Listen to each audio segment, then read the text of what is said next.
Tudo da Canção Nova em um só lugar. Canção Nova Play. Olá, que a paz esteja no seu coração. Sou eu, Padre Roger Araújo, com você no nosso programa A Bíblia no Meu Dia a Dia. Deixando que a palavra de Deus, com toda a sabedoria que ela nos traz, ela conduza o nosso coração para que sejamos fiéis a Deus, fiéis à sua palavra e possamos colocar em prática os seus mandamentos. Nós invocamos no início do nosso estudo bíblico a bênção do Senhor, a proteção do Senhor e, sobretudo, invocamos sobre nós a luz e o poder do Espírito Santo, em nome do Pai e do Filho e do Espírito Santo. Amém. Venha, Senhor, em nosso auxílio, venha, Senhor, em nosso socorro, venha sobre nós nos direcionar, nos mostrar a direção, meu Pai, por onde nós devemos andar na vida. Tua palavra é instrução ao nosso coração e é por isso que nós te suplicamos que o Teu Espírito venha em nosso socorro, venha em nosso auxílio, venha nos direcionar, venha nos ensinar a viver e a fazer a Tua vontade. Que a Tua bênção, Senhor, esteja agora sobre o nosso estudo, sobre a nossa relação pessoal com a Tua palavra. Diante de nós a palavra de Deus, na qual queremos meditar com o nosso coração ardente do desejo de crescer no conhecimento da vontade de Deus. A gente quer viver e fazer a vontade de Deus, mas para viver a vontade de Deus, nós precisamos conhecer a Sua palavra, meditar nela dia e noite, porque é ela que instrui, que forma, direciona e ilumina o nosso coração. Do livro do Eclesiástico, capítulo 5, é importante lembrar que o livro do Eclesiástico é um livro que nos instrui sobre a sabedoria. É um livro sapiencial, que nos coloca diante do conhecimento divino, do conhecimento sagrado para a nossa própria vida pessoal. Assim começa o texto sagrado. Não te apoies nas tuas riquezas e nem digas, basta-me os teus recursos. Não deixes que tua força te leve a seguir as paixões do coração. Não digas, quem terá poder sobre mim? Ou quem me fará prestar conta das minhas ações? Pois Deus com certeza te punirá. Não digas, pequei e que de mal me aconteceu, pois o Altíssimo é um retribuidor paciente. O importante é o que diz o versículo 5. Não percas o temor por causa do perdão, acrescentando pecado sobre pecado. A gente, estudando o livro do Eclesiástico, percebe que ele tem muitas direções. E direções são ordens de Deus para a nossa vida. Então, você veja que tem bastante ordens de Deus, partindo do princípio de que a palavra de Deus é luz e direção para a nossa vida. Eu pego do versículo 2 essa ordem de Deus. Não deixes que tua força te leve a seguir as paixões do coração. É até bom sublinhar, marcar, escrever no seu caderno esse versículo 2, porque as grandes inclinações da alma, ela vem das paixões que nós cativamos e cultivamos durante nossa vida. Se nós deixamos seguir as tendências, as paixões do coração, o coração vai nos levar para muitos caminhos tortuosos. Nos levará muitas vezes para caminhos pecaminosos que nós não temos muitas vezes nem força para resistir. E aqui é preciso então uma atenção muito especial, ter cuidado com as paixões do coração, com aqueles devaneios que vêm na mente, que vêm na alma, que vêm nos sentimentos. E acaba nos impulsionando a termos paixões desmedidas. E toda paixão desmedida é uma ruína para o coração. O coração tem que ter afetos, o coração tem que ter muito amor, mas sempre direcionado. Direcionado pela razão, pela verdade, direcionado por Deus, pela graça, para que nós não nos atropelemos e atropelemos outros nessas estradas da vida. Também uma ordem maravilhosa é essa que está no versículo 5. Não percas o temor por causa do perdão, acrescentando pecado sobre pecado. E ainda o versículo 6, quando nos diz: não diga, a misericórdia do Senhor é grande, Ele vai se compadecer da multidão dos meus pecados. Isso é uma verdade. Deus se compadece da multidão dos nossos pecados. A sua misericórdia nos lava, nos purifica, nos renova. Mas aqui também está um perigo. Um perigo de nós perdermos o senso ou o bom senso da verdade e da misericórdia. A gente que diz assim, eu vou pecar, não tem problema não, depois Deus perdoa. E vai acrescentando pecado sobre pecado. É uma infâmia. É uma ofensa muito grave à bondade e à misericórdia de Deus. Uma coisa são os pecados que nós cometemos por fraquezas, por debilidades, por ignorância. Uma coisa é eu insistir num caminho pecaminoso e colocar como pretexto, aqui tem uma palavra que é muito importante. Nós somos pessoas que usamos muito pretextos na vida. Ou seja, nós arrumamos desculpas para encobrir os contextos dos nossos pecados e daquilo de errado que nós cometemos. Às vezes a gente se torna grosso uns com os outros e diz, não, eu sou assim mesmo. E Deus me perdoa do jeito que eu sou. Deus nos ama do jeito que nós somos. Mas a graça que nos perdoa é a mesma graça que quer direcionar, que quer nos corrigir, que nos convida a penitenciar as más inclinações da alma e do coração. Então, olhando todo o desdém ou todo o universo que se pode ter, os pecados da fraqueza e das fragilidades humanas, não insista conscientemente num caminho de pecado e coloque como pretexto a misericórdia de Deus. A misericórdia de Deus é para nos socorrer e não para nos deixar cada vez mais pecaminosos e inclinados ao mal.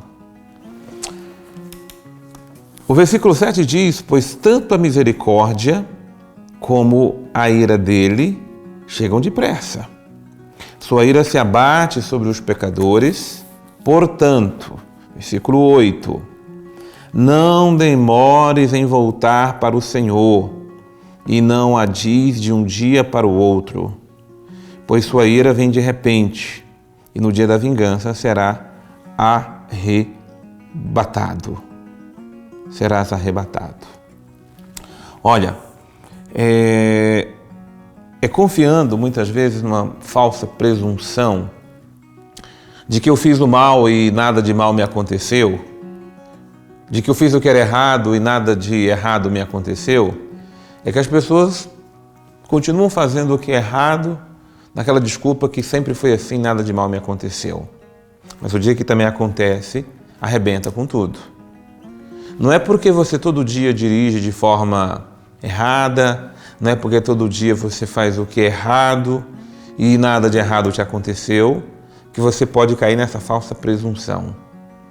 Muito cuidado, porque a presunção é o grande erro, a grande ilusão e o grande engano na vida. Que bom se até aqui Deus nos preservou, que bom se até aqui Deus nos guardou. Isso não pode fazer de nós pessoas relaxadas, pessoas que tratam a graça de Deus com desdém. E por causa disso, eu reacumulando erros, pecados e sempre dizendo, uma hora eu me converto. E grande parte da humanidade, ou grande parte dos corações, guardam a conversão para o último dia. Você nem sabe como é que vai ser seu último dia. Se nós teremos o último dia, ele é a síntese de como é a nossa vida todos os dias. Então a conversão é hoje, o arrependimento é hoje. Falhei hoje, me arrependo hoje. Não vou deixar, quando eu ficar mais velho, eu mudo. A mudança é agora. Para que nós nem sabemos se chegaremos à nossa velhice. Nosso dia que nós temos para se converter, para mudar, é hoje. Então vivamos hoje a graça da convenção para não ajuntarmos e acumularmos pecado sobre pecado. E para encerrar, a outra parte dessa meditação de hoje do livro do Eclesiástico traz para nós o versículo número 10. Não te apoies em riquezas injustas, pois de nada te valerão no dia do infortúnio ou no dia da desgraça. Então eu estou contente, eu estou me vangloriando nos bens, as riquezas que muitas vezes foram adquiridas de formas injustas. Cuidado, porque na hora que você menos precisar, você vai ficar na mão. E aí eu levo agora lá para o versículo de número 16. Não te deixes impressionar pelo boato, e com a tua própria língua não calunies. Para o ladrão a vergonha, para a pessoa de língua dupla a má fama, para o boateiro ódio, inimizade e injúria. Boatos e fofocas não devem impressionar a ninguém. Nós vemos uma época onde as pessoas vivem de boatos, disso, daquilo, e passam e espalham boatos como se fosse uma verdade. E depois que o boato se espalhou e nada daquilo se confirmou, e aí? O mal já se inflamou, o mal já foi disperso nos corações, e agora, se nós não contemos esse mal, nós somos apenas coniventes através de boatos e fofocas com o mal que se espalha nos corações. Por isso, o mais importante, como diz a palavra, é jamais se vangloriar, se impressionar ou se deixar conduzir por qualquer espécie de boatos, fofocas, disse, não me disse, falou desse, falou daquele. É melhor colocar um guarda na boca do que deixar a boca se perder por aquilo que fala, ou os ouvidos por aquilo que ouve, e que depois é um mal, porque é uma maledicência para todos nós. Nós vamos agora chamar o Padre Antônio Xavier, para que ele também esteja conosco, nos ajudando na reflexão e no aprofundamento da palavra do Senhor. Este capítulo do livro do Eclesiástico, o capítulo 5, ele tem assim como foco bem direto essa questão da sabedoria e da riqueza, colocando, claro, a sabedoria como um dom muito, mas muito mais importante que a riqueza. E ao mesmo tempo que também, assim como o ouro, embora seja precioso, também pode ser purificado, também o justo, aquele que busca praticar a vontade de Deus, também pode ser purificado. Ou seja, não existe nada que seja 100% puro. E é por isso que aqui existe um risco em relação às riquezas. Mas antes, tem uma coisa interessante também. Na sua Bíblia, talvez, tem algumas palavras que estão em itálico, que estão diferentes, né? Porque esse capítulo tem uma diferença entre o texto hebraico e o texto grego. E eles vêm mostrados, né? Demonstrados exatamente por isso. Mas bem, a questão da riqueza aqui colocada é o seguinte.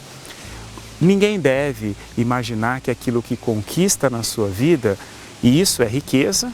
Então, riqueza aqui não é só posse, riqueza aqui é qualquer coisa. Conhecimento é riqueza, família é riqueza, vida boa é riqueza, prestígio é riqueza.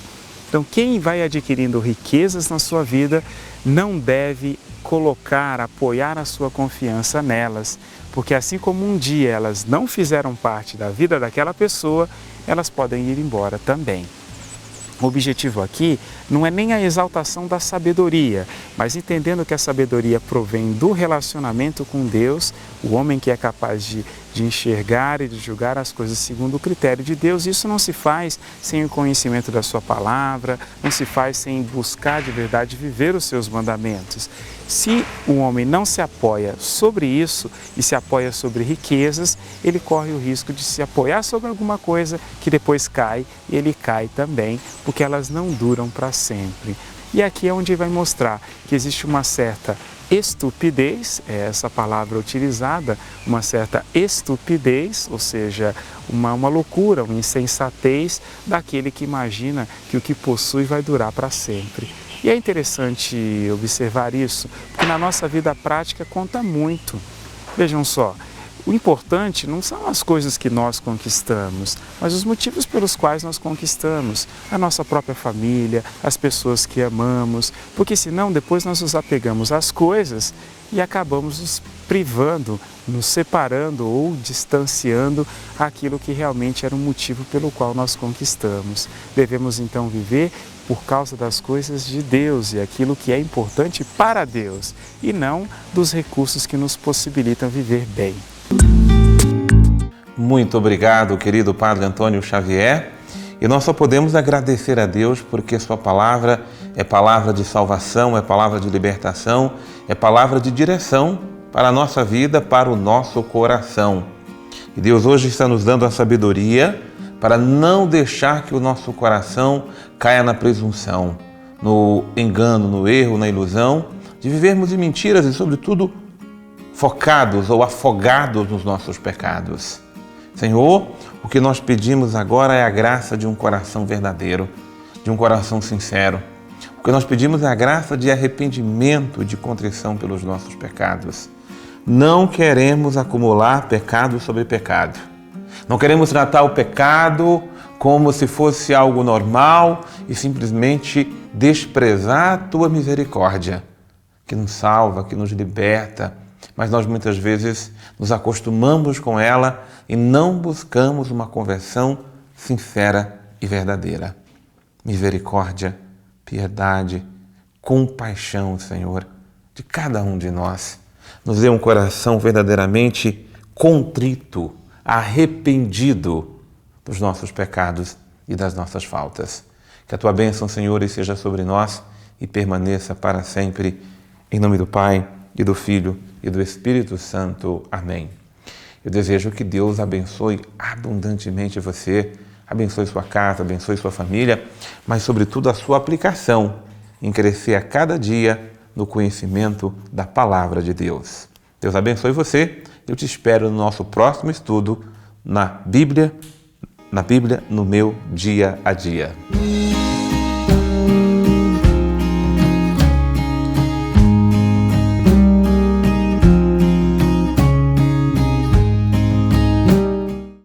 Tudo da Canção Nova em um só lugar. Canção Nova Play.